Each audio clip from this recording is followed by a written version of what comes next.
Greyhound 2020 berlatar pada Perang Dunia Kedua dalam Pertempuran Atlantik yang diangkat dari novel dengan judul The God's Favorite tahun 1955. Selama pertempuran Atlantik, konvoi HX-25 yang terdiri dari 37 kapal sekutu sedang menuju Liverpool. Pengawal konvoi terdiri dari kapal perusak kelas freighter US Skelling dengan julukan Greyhound, yang dikapteni oleh Komandan Ernest Krause dari Angkatan Laut Amerika Serikat. Kemudian ada kapal perusak kelas tribal Inggris HMS James dengan julukannya Harry. Lalu ada kapal perusak kelas Grompolandia RP Victor dengan julukannya Eagle, dan korvet kelas bunga Kanada HMCS Doge berjuluk Dicky. Krause adalah komandan keseluruhan kapal pengawal. Walaupun seorang komandan, tapi itu adalah komando masa perang pertamanya. Begitu memasuki wilayah Black Pit atau celah Atlantik di tengah Samudra Atlantik, di mana perlindungan udara mencapai batas jangkauannya, Greyhound dan kapal pengawal lainnya harus melindungi konvoi sampai tiba di sisi lainnya dan kembali mendapat perlindungan dari Angkatan Udara Sekutu. Setelah 3 hari menyusuri Black Pit, konvoi masih aman dari gangguan musuh. Dan Rabu pagi itu mereka masih harus menempuh perjalanan selama 50 jam untuk bertemu dengan perlindungan udara sekutu di benua Eropa. Saat itu terjadi sedikit keributan antara dua awak kapal. Alhasil, mereka pun ditegur keras oleh Cross dan pejabat eksekutif bernama Charlie. Setelah itu pusat kemudi di Anjungan memanggil Cross. Petugas melaporkan bahwa Harry dan Eagle telah keluar jalur selama 2 jam karena ingin berburu. Selain itu kapal komando konvoi mengabari kalau pencari arah frekuensi tinggi menemukan transmisi Jerman yang diduga dari kapal selam U-boat berada tidak jauh dari konvoi. Cross pun mengambil alih kemudi dan memerintahkan Greyhound untuk mengejar U-boat itu dengan dibantu oleh Harry dan Eagle. Sementara Dicky ditugaskan menguasai konvoi. Kini Greyhound memasuki mode tempur, sehingga semua awak kapal memiliki pekerjaan yang lebih serius dari mengawal. Kemudian Cross menelpon Charlie di ruang kendali tempur untuk menemukan lokasi U-boat dengan radar permukaan. U-boat pun terdeteksi ketika sedang mengambil visual di permukaan laut. Tapi dengan cepat dia menyadari dan menghilang lagi ke dalam laut. Kehilangan jejak dengan radar permukaan, petugas sonar Greyhound yang bernama Epstein menemukannya dari suara bawah laut, yang dia klasifikasikan sebagai U-boat tadi. Bergegas, Cross mengarahkan kemudi ke arah U-boat berharap dapat mencegatnya. Upayanya nggak mudah karena U-boat sering keluar masuk sonar Epstein. Charlie juga terus menyesuaikan rencana serangan. Ketika jarak sonar kian mendekat, dan Epstein menyadari kalau U-boat mencoba menyelinap di bawah Greyhound, Cross dengan cepat menggerakkan kapalnya di atas U-boat dan menembakkan serangan penuh ke dalam laut. Standard rudder. 500 yards, sir. On both our bows. Sonar bridge when we come about. Awalnya nggak ada tanda-tanda kerusakan U-boat, sehingga Cross memerintahkan kapal pengawal meningkatkan kewaspadaan.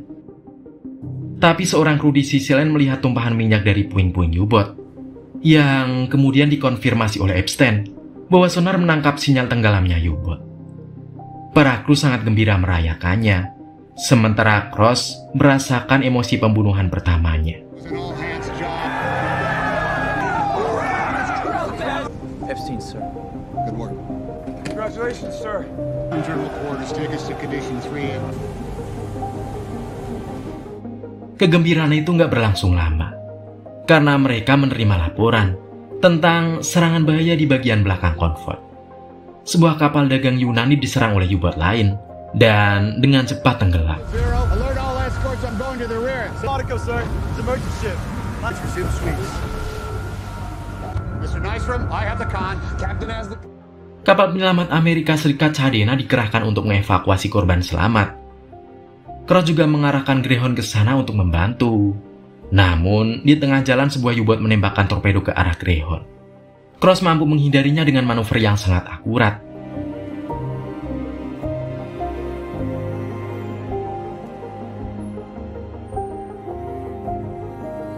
Para pelaut Yunani yang masih hidup diselamatkan, dan Greyhound kembali ke konvoi.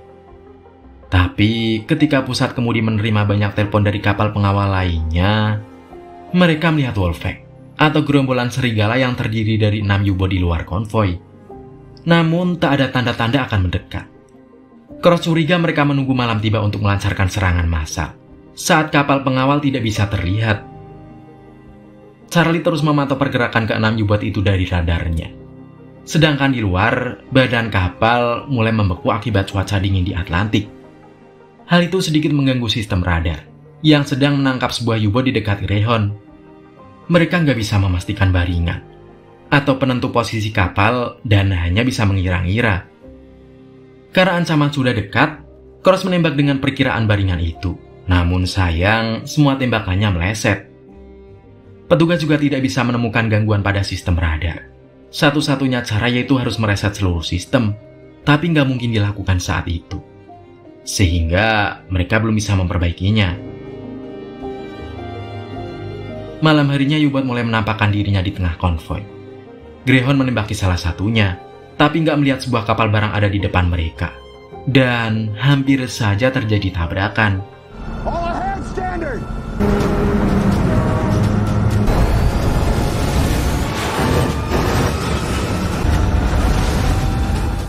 Tak lama U-boat berhasil melesatkan torpedo ke salah satu kapal tanker minyak sampai terbakar. Hal itu membuat panik kapal pengawal, hingga mereka asal melepaskan tembakan, membuat seorang kru Greyhound harus menjadi korban peluru nyasar itu. Lalu, Cross memerintahkan untuk menahan tembakan dan menyerang saat U-boat menyelam. Namun karena banyaknya kapal di sekitar Greyhound, menyulitkan Epstein untuk mendeteksi posisi U-boat. Dan tanpa mereka ketahui, U-boat melemparkan umpan guna mengelabui mereka, sehingga saat serangan dilancarkan menjadi sia-sia. Dari kejauhan kapal tanker meledak, dengan para penyintas berada gak jauh dari sana. Ketika Cross hendak menyelamatkan mereka, sebuah pesan dari Charina mengabarkan kalau konvoi bagian belakang membutuhkan bantuan. Dia sempat ragu, tapi akhirnya Cross memilih menyelamatkan para penyintas dulu, baru membantu ke belakang konvoi. Ketika penyintas yang berjumlah 4 orang berhasil diselamatkan, Greyhound segera bergegas ke belakang konvoi. Namun sebuah suara bahaya dari barisan belakang sudah terlihat lebih dahulu, disusul dengan tenggelamnya kapal perbekalan Amerika yang ditorpedo U-boat. Saat sedang menyesali keputusannya, kapal U-boat berjuluk Grey Wolf menghubungi mereka dengan mengancam akan menargetkan Greyhound dan kapal pengawal lainnya sampai tenggelam. Setelah itu U-boat kembali melancarkan serangan dan total menenggelamkan 5 kapal konvoi dengan korban jiwa berjumlah 210 orang. Keesokan paginya, Eagle melihat U-boat masih mengintai mereka.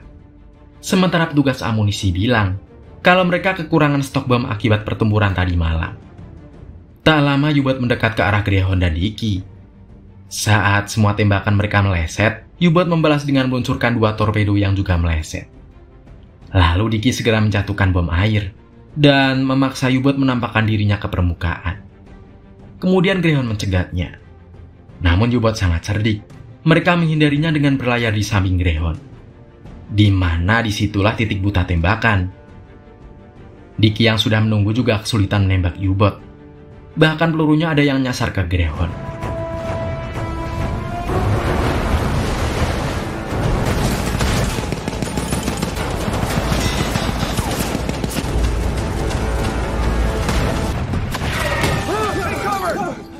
Mereka juga dikejutkan dengan serangan U-boat yang mengenai badan Greyhound.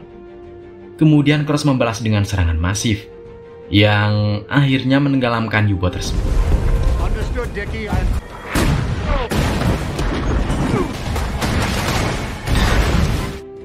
Akibat pertempuran itu, Dicky mengalami kerusakan kecil, yang segera bisa diperbaiki. Sementara Greyhound lebih parah, dengan kebakaran di belakang dek yang menyebabkan 3 kru harus gugur. Jasad prajurit yang gugur ditenggelamkan ke laut dengan prosesi pemakaman angkatan laut. XO commands all stop. All stop. Whose second coming in glorious majesty to judge the world. Salute!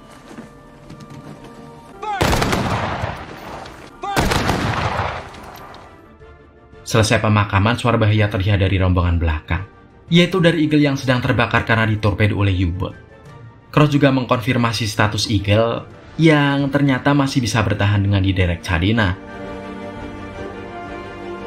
Singkat cerita, pada Kamis pagi, 14 jam menuju perlindungan udara, Eagle gak mampu bertahan lebih lama. Kapten kapal pun meminta izin kepada Cross untuk meninggalkan kapal, dan Cross mengizinkannya. Dengan tenggelamnya Eagle, ditambah amunisi dan bahan bakar yang menipis, kapal pengawal hanya bisa memberikan sedikit perlindungan terhadap konvoi. Hal itu memaksa Cross meminta tolong kepada Angkatan Laut Inggris. Dan akhirnya mereka menerima balasan bahwa bantuan akan segera dikirim ke titik yang telah ditentukan Angkatan Laut Inggris. Jumat pagi 3 jam menuju perlindungan udara, Cross mulai kelelahan setelah berhari-hari kurang tidur. Dia mengganti sepatunya, dan tak terasa kakinya terluka, akibat tak pernah membuka sepatunya berhari-hari. Tak lama 2 kapal U-boat terlihat lagi di sekitar konvoi, disusul komunikasi radio dari Grey Wolf, yang mengancam akan menghabisi semua konvoi hari ini. Greyhound kemudian menembaki Grey Wolf, yang dibalas juga tembakan torpedo dari kedua U-boat itu. Untuk menghindari kedua torpedo itu, Cross sampai memutar Greyhound hingga kemiringan maksimum.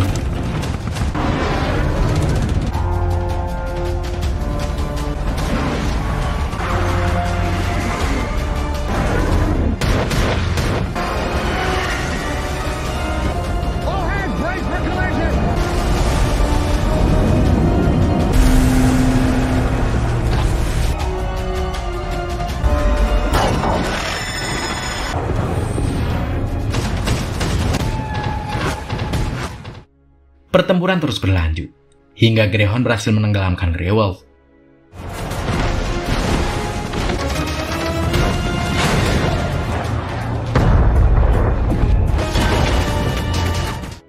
Kini hanya tersisa 1 U-boat yang sedang membidik Greyhound, tepat ketika perlindungan udara RAF datang, dan akhirnya menenggelamkan U-boat tersebut dengan muatan bom dari pesawat pengabom PB Catalina, dan memaksa sisa kawanan Grey Wolf dengan cepat melarikan diri sebelum ditemukan.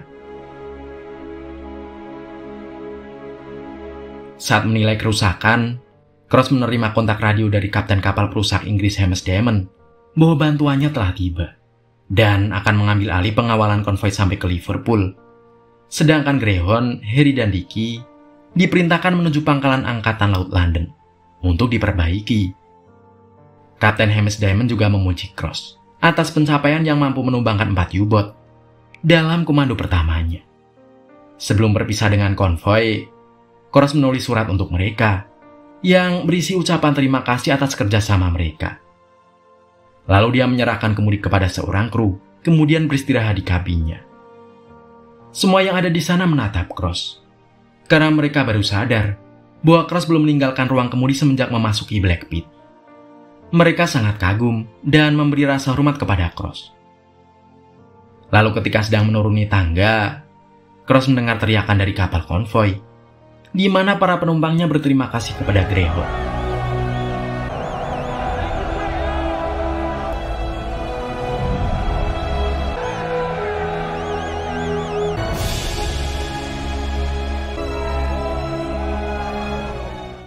Cerita diakhiri dengan tembakan suar sebagai penghormatan kepada kru Greyhound dan kapal lainnya atas keberanian dan kemenangan mereka di laut.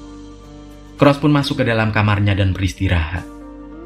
Dalam epilog kita diperlihatkan bahwa selama pertempuran Atlantik, lebih dari 3.500 kapal yang membawa jutaan ton kargo tenggelam dan menewaskan 72.200 korban jiwa.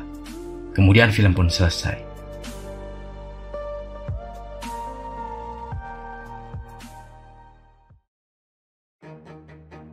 Nah, Greyhound seru banget kan guys?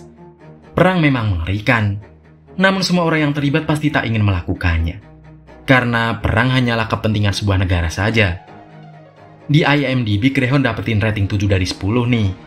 Nah, menurut kamu, pesan apa yang kamu dapat setelah nonton? Coret-coret di kolom komentar ya guys.